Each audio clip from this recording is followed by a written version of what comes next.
Hi, welcome to Bar Cart Bookshelf, a video series about books and the drinks they inspire. My name is Elias, and today we're talking about Wicked by Gregory Maguire.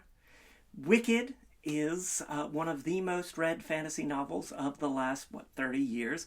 Published originally in 1995, it is the untold story of the Wicked Witch of the West.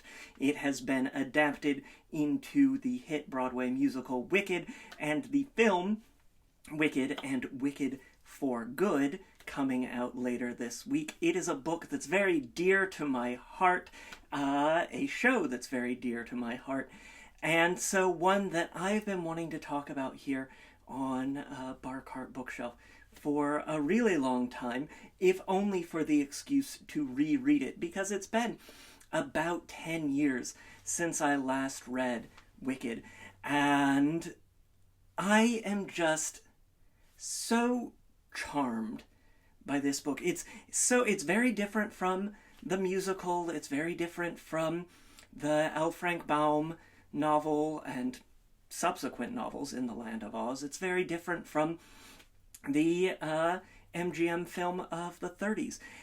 And yet, it's in conversation with all of these wonderful things. It's an angry and a cynical novel. It's political. It's a novel that, much like some of our greatest works of English literature, has its plot primarily mediated through conversations in parlors. And there's not necessarily a ton of action. It's a very talky sort of book. And just delightful. It's angry, and I keep saying that, but I come back to it again and again, this sort of anhedonia to Maguire's Elphaba, this sort of retreat into self, this grappling with the nature of good and evil, and ultimately an inability to, make things happen and make things work in her life. One of the things that I really love about book Elphaba is that she's just, kind of a girl failure. She's not good at things. She's very bad at things, and there are things she does well, but she's just, prickly and more mediated through ideas about the way things should be than ways to make the world be as they are. She's not, gifted at magic. She has some aptitude for life sciences. She's not, remotely well-liked, but nor is she this sort of figure that we see in the musical where she's this sort of national-level terrorist. She's really just some lady who is, politically prominent but not doing a whole bunch, just off there in the West. And so we have this novel where a lot happens, but then a lot doesn't happen. We don't have this marshalling of forces against the fascistic power of the Wizard of Oz. The sort of malice of the wizard is much more present in the book than it is in the musical. But a lot of the opposition to that, save for in a few areas, is off the page. And instead we have someone who can't quite bring themselves over the edge into dealing with what she sees as injustice in the world. She's doing things in a small way, especially in an understanding that she is sort of visually distinctive. And so in the book, she's thinking about, okay, therefore I cannot be a figure of terroristic or national prominence whatsoever. I can just be the sort of cog in the machine of resistance. And it's a great book to sit and chew and think about, the ongoing relevance, and there's a much ink has been spilled on this topic, and more could besides. But it's just prickly and thorny, and one that you get to sit and think with, and the sort of banality of people. One of the scenes that I had largely forgotten,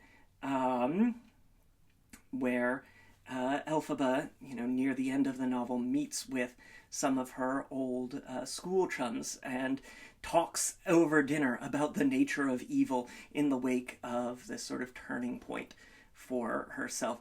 And it's just sort of wealthy elite people very casually having discussions about the nature of evil and the nature of murder in the Emerald City, and then we go on about our business. And that's the sort of lack of consequence, I think, is really charming. It's most reminiscent of the Baum novels, wherein the Wicked Witch of the West is really just a figure in the first book and a villain of much less consequence than, say, the Gnome King or something like that.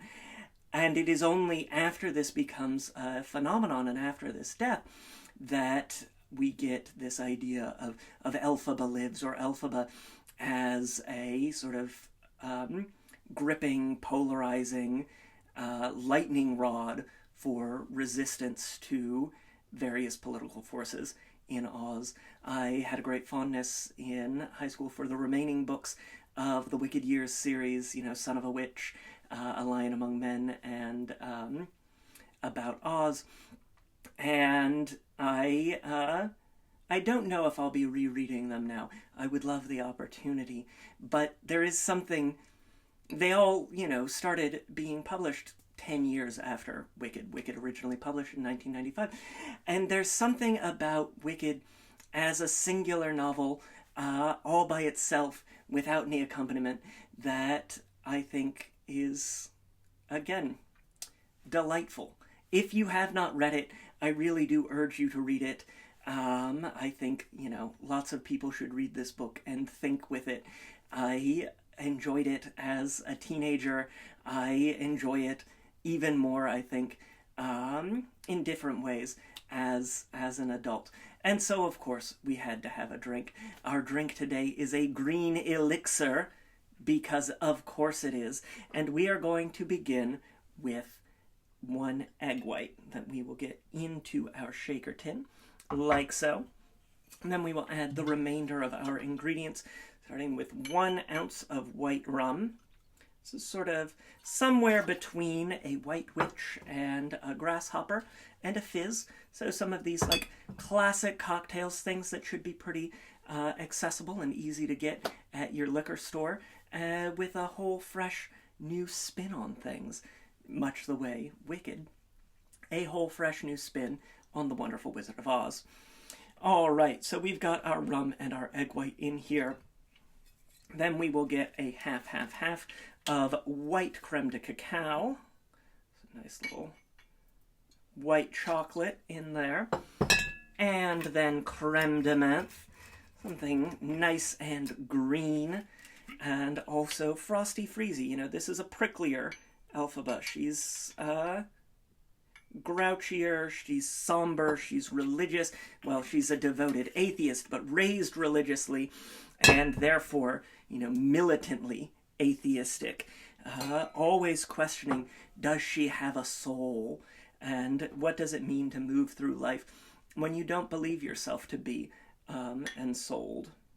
So we'll get half an ounce then of lime juice in there. And then, for a bit more of that green complexity, 1/4 of an ounce of absinthe. We always add absinthe in just dribs and drabs because it is so prickly and overpowering and dominant. And then, for a touch more sweetness, just to balance things out, because there are a lot of different liquors and liqueurs in our green elixir, we will get 1/4 of an ounce of simple syrup, just to sweeten things up, just to add that extra bit of heft. Lovely. We'll get this shake it up, wake it up. And we want to do our dry shake so that that egg white foams, so that it defies gravity. We don't have quite that moment, that turning point for Elphaba in this to galvanize her. It's a small intimate moment. It's a novel largely composed of small choices and intimate decisions, and feeling of being little consequence, and fleeing from the idea of being consequential, that being a sort of fearful thing for Elphaba. Lovely. And we'll add our ice. Always add our ice last. And when we make a fizz, we're only going to add a little bit of ice. So I've got 3 ice cubes in here. We're going to want to break this up and chill it down without adding, too much water, too much liquid to our drink. Shake that again.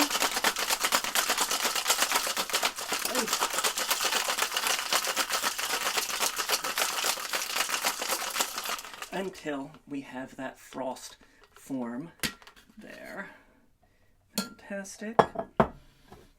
Take our handy dandy Hawthorne strainer, and we will double strain just in case there's any bit of egg white in there.